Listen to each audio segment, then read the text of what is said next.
What's up, pet people? My name's Lexia and welcome back to my channel. So for today's video, it's going to kind of be a continuation of last week's video, and that's going to be decorating the Custom Cages Vision Enclosure that I got and unboxed in last week's video.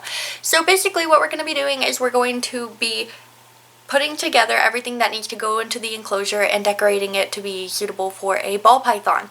And the ball python that is going into the video I will show at the end, and it's just going to be a fun little how to set up ball python enclosure / continuation of Custom Cages enclosure review video. So if you're interested in that, please keep watching.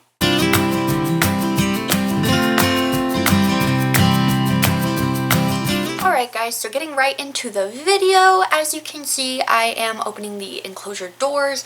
I have already put a UVB bulb on top for Monty. Now UVB bulbs are not required for ball pythons as they are a lot of other snakes. They're not required for a lot of other snakes, but extra UVB will not hurt your snake. So looking at the video, you can clearly see that the doors open very smoothly, everything's going well, and I'm going to start off by putting a Cypress Mulch in the enclosure.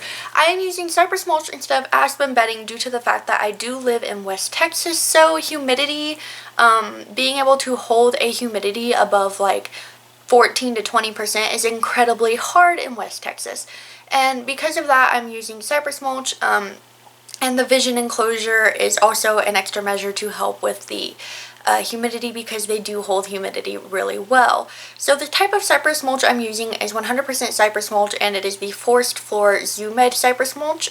This is the only Cypress Mulch I use for any of my enclosures.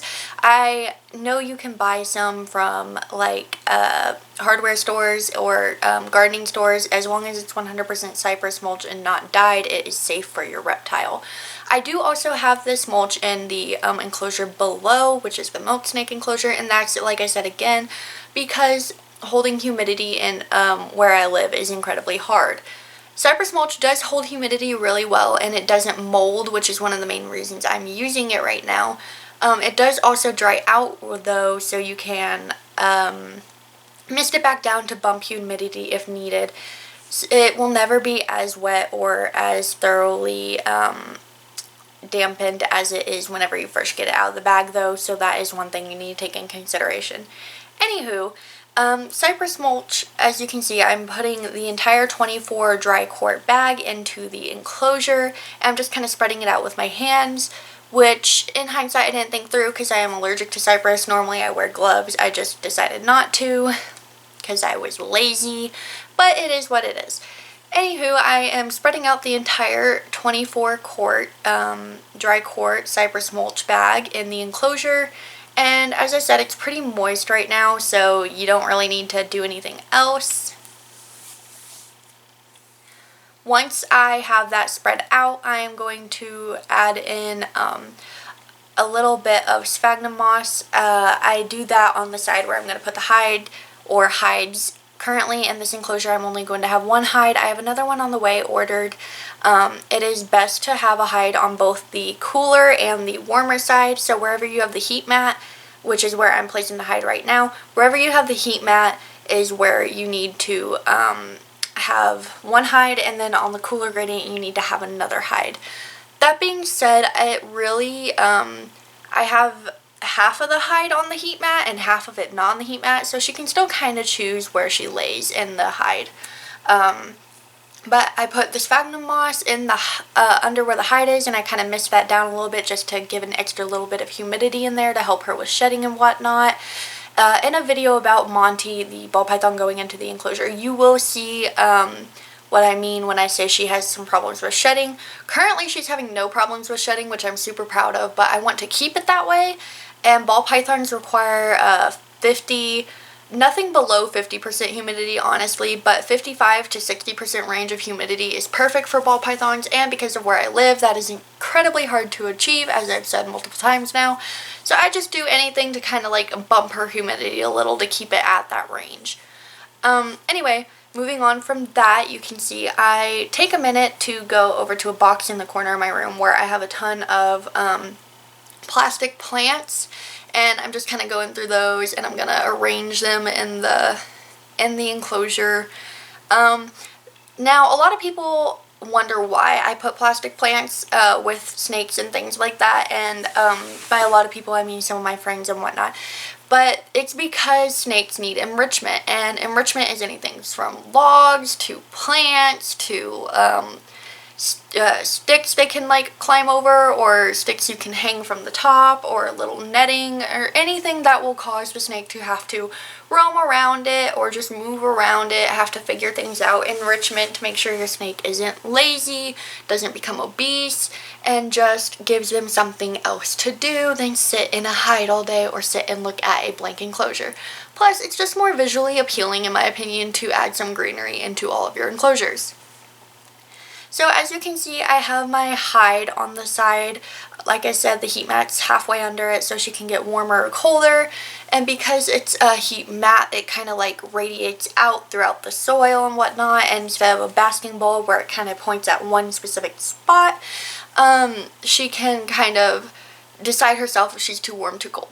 One thing about the sphagnum moss that I forgot to mention and the Cypress Mulch is that you don't want it to be too wet, and you don't want them to sit in one place for an extended amount of time, due to the fact that it can cause scale rot if they just sit in a damp part of the enclosure the entire time and don't move. It can cause problems. So that's another reason that it's good to kind of let that humidity drop a little and rotate out the substrate, like move it around, make sure that it's not all just wet in one area, kind of mix it together. Anyway, as you can see, I also have a pretty large water dish. Now, I have a larger water dish that I ordered from Custom Cages, but due to the fact that I want to put another hide in here, I'm going to stick with the corner water dish for now. I might do the bigger decorative water dish from Custom Cages. I had it in my milk snake enclosure for a while, but for the time being, I'm just gonna keep my little corner dish because she seems to like that. I've seen her go over and drink it quite a few times. So that's what I did. And the finished product, as you can see, it looks really good in my opinion. It has everything a ball python needs, has the heat mat, has a low humidity monitor I have taped into the upper side of it so I can track humidity. So far, and I've had it decorated for a week, so far the humidity has not dropped below 50%, which I think is amazing. You know, vision enclosures hold humidity beautifully, as I've said many times before, but this just goes to prove that fact further, and it's great for where I live and just everything, all the outside factors that could affect her humidity, heat, all that stuff, and it's holding great. I absolutely love that. So yeah, as you can see, there's her finished enclosure. I didn't go too into depth on how to put together a ball python enclosure, but these are all the things you need for a ball python to succeed. So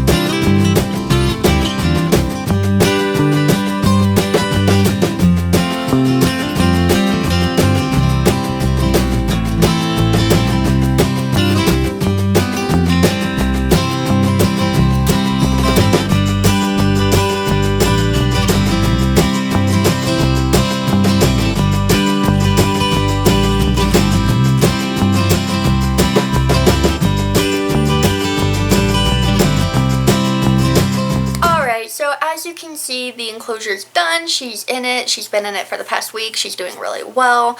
Super proud of her. I fed her yesterday, so the fact that she was able to eat in her new enclosure gives me so much hope, because ball pythons are really picky eaters, and it just means she's comfortable and doing well in her new environment.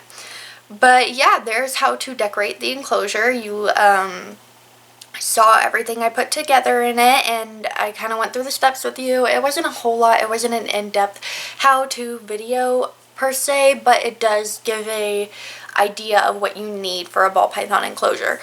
And furthermore, it kind of went in to explain how well the humidity holds for these enclosures. As I said before in the last video and a couple times in this video, vision enclosures are absolutely amazing when it comes to holding humidity and just retaining the temperature of the enclosure. It's great for viewing. I love these enclosures.